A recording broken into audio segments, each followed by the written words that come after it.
many anemones did you start with, Mara? When you look at the tank, there is just one base. Yes. Trying to make me leave. I'm not leaving. So Corey has brought me to Mara's Reef. Mara's Reef. And I don't know if we're going to do it justice because I am blown away with what we're seeing. You were kind of skeptical when I said, hey, I got a tank that you guys have to see. Yeah. Wow. And you're good friends with Mara, Chloe. I am. We've been friends for about 5 or 6 years now. And she's put on a really lovely spread and she will not come on camera. Yeah, I've got one clip of her, she ran away, she will not come on camera.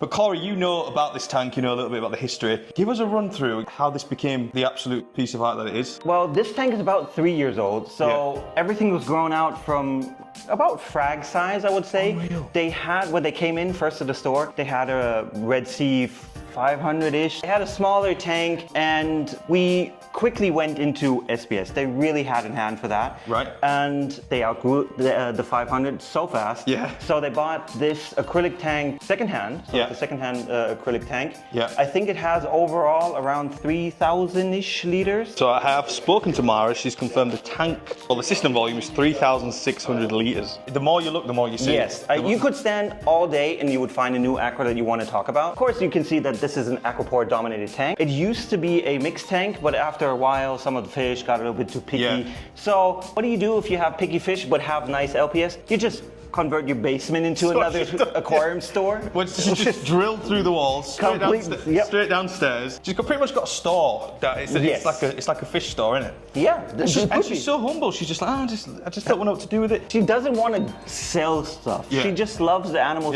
too much, so she gives it away. Does she? Yeah, she just gives it away. She gives me some. So she's running this system 2.5 years. What lights does she run this time? This tank is lit by the gold standard, in my opinion. T5s, Blue Plus, and Radions in combination. Flow-wise, we have MP60s, Ecotech, MP40s, and some G-Bow. Are these the oscillating? Exactly, those are pumps? Oscillating pumps that are connected to like some G-Bow, I think, just for big flow that goes around. Yeah, for sure. As you can see, we don't have a lot down here. But this is the thing that really surprised me. So when you look at the tank, there is just one base. Yes. But it doesn't, it's almost defying the laws. It's kind of scary. How has she done that? How has she fixed it to the back? No, it's just one pillar from the, and then it goes down like an octopus. Yeah. It's made from ceramics, basically. Yeah. And she, as you can see, here's some new pieces. She just buys a little bit of ceramic new and just adds on. Yeah, she literally just, is it cable ties? Just yes, she just cable ties and some reef cement, basically. Everything's perfectly positioned and it's growing out. And you've got colonies upon colonies. And to think about that, this tank is 3 years old. Yeah. Well, it doesn't. It's hard. It's genuinely hard to believe. This tank is run by Modern Reef. Okay. I think the complete line, as much as I understood. She's got to be on 7.7. I want to ask her how much she's dosing. Just spoke to Mara. She doses 260 ml of Modern Reef. 7.7, the RKS. She said she switched a while ago and she saw huge improvements in colors. Everybody says this, Corey, but you've actually just said yourself, you've come observed this tank after and seen a difference. Yes, I definitely have. I've been here multiple times over the years and it grew in super nicely and the colors are spectacular. I mean, there's corals in here that I don't think you can buy. She is a connoisseur of SPS, I would say. An artist. She collects from all the great coral farmers in Europe. Yep. She calls them, drives down, hand selects the pieces that she wants. And she basically uses a color wheel to match the colors next to. Does she really? How would you manage to do that perfectly? Wow. She uses it, so she has designed this. Yes, this is not. There isn't. She just throwing stuff in. She knows what she's doing, and I just love that every piece in here has a meaning. That over the years they had corals that didn't turn out the way they wanted it. Yeah. At first they started just acroporas that are blue light corals. But over time they realized it's really nice to have corals that are daylight. So now they're selecting their animals that are nice in blue light, also in daylight. I mean, we're focusing a lot on the corals, but the fish in here. I mean, the black tang. Oh, story. When she got that black tang, he was not black anymore. He was completely white, covered in ick. You couldn't see the fish anymore. Oh, really? She hand-fed that fish back up to health.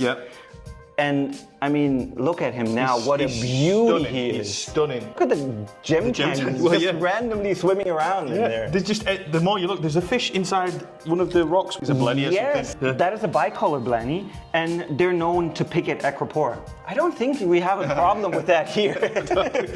Maybe she got it to do.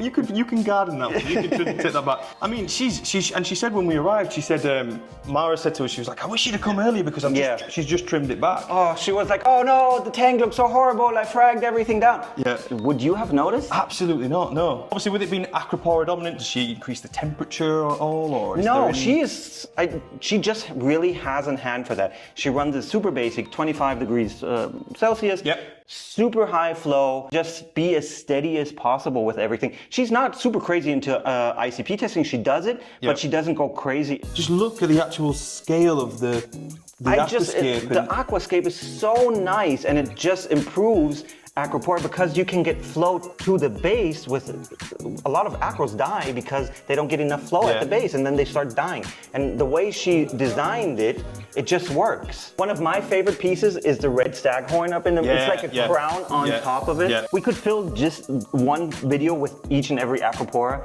but just to get everything. We just need to do a quick skim over this. We're gonna have to come and stay for a week at least to cover not even a fraction of the tank. So I'm assuming the sump is downstairs. It's downstairs. So shall we have a look at the sump as well? Yeah, sure. So see what's going on down there. Look here, she's just literally smashed through. This is when you know you're obsessed. If you have a hobby, you destroy your house for it. But this is what I said earlier. It's not like a hobbyist's basement. It's like no. I mean, look at the styrofoam boxes. That just shows that she bought a few cars online. And then the pipework runs all the way through here and into. Basically, this is another storefront, which could be what other people would set at home, but she has it in her basement. Everything just works down here. It's nothing super fancy. So 7.7, I thought she would have to be on that. We have is that something special? Does it have high pH or how does it? Yeah, it's more concentrated. Ah, yeah. Oh, how is she dosing? What's going on there? She got the DD. Yeah, those are just I think doing something, but not really the pH pro. She's really not into high tech stuff. But this is like you said. This is like almost like a store. Yes. She. I mean, if we go over there, she has pipes and fittings that look like it could be a store right there. I've seen them. Mara is a hobbyist. And you see the pipe and all the tools, just the actual like infrastructure that's gone into creating this. And this is in the basement. Like you don't even see, like this is never on show. I mean, this is probably one of the best tanks I have seen in the world, in person. In fact, it is the best tank I've seen in the world.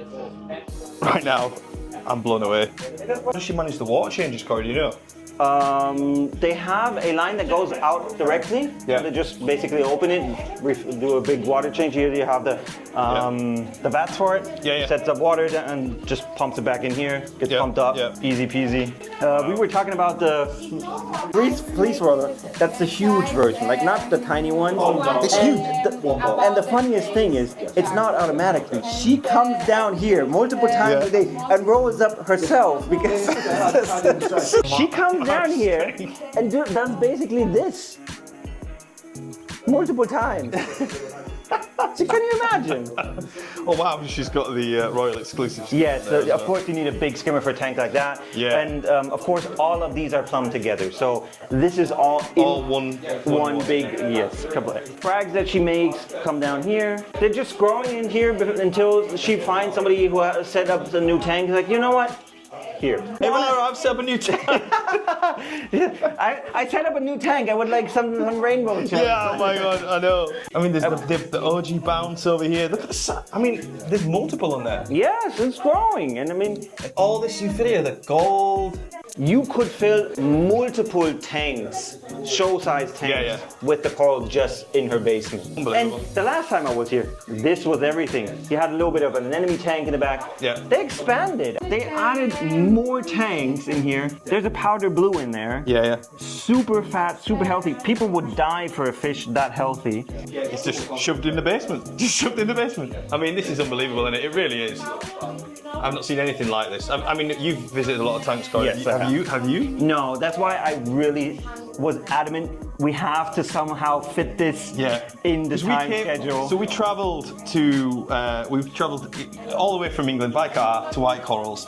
Just to have some fun, look at some of the new products. But I mean, the 12-hour ride was worth just this, wasn't it? 100%. I've seen Mara's tank. I follow Mara on Instagram, and if you don't, you should. Definitely. Mara's Reef, follow her. And it's just a completely different experience in person. The tank, there's no way you can capture that tank and do it justice. So what a pleasure to be here. She's such a humble person about it. She just stands in front of the tank, super shy. Oh, it doesn't look good. Oh, it's not as good as it was, Thank you, Corey, for bringing us down. Oh, no, thank you for coming. I mean, I always love this. We are so lucky to see this in person, really are. I mean, this is, in fact, Corey, it's safe. I would have to say for me, as for a hobbyist, maybe even beyond that, this is probably one of the best aquariums I would I've agree. seen. And I definitely say this is for sure the best in Germany, but it could be one of the best tanks in the world. I agree, 100%. She really knows what she's doing without having to rely on high tech. And that's what I'm trying to tell a lot of people. You don't need the biggest gear to have a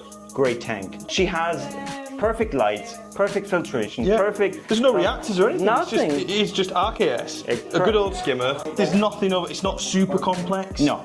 You could achieve this. I mean, the hardest thing for Mara probably is rolling this... that's really... It's probably the hardest thing. I mean, incredible experience. Check Mara out on Instagram. Corey has done it again, coming through, unreal. And plenty more seeing fish.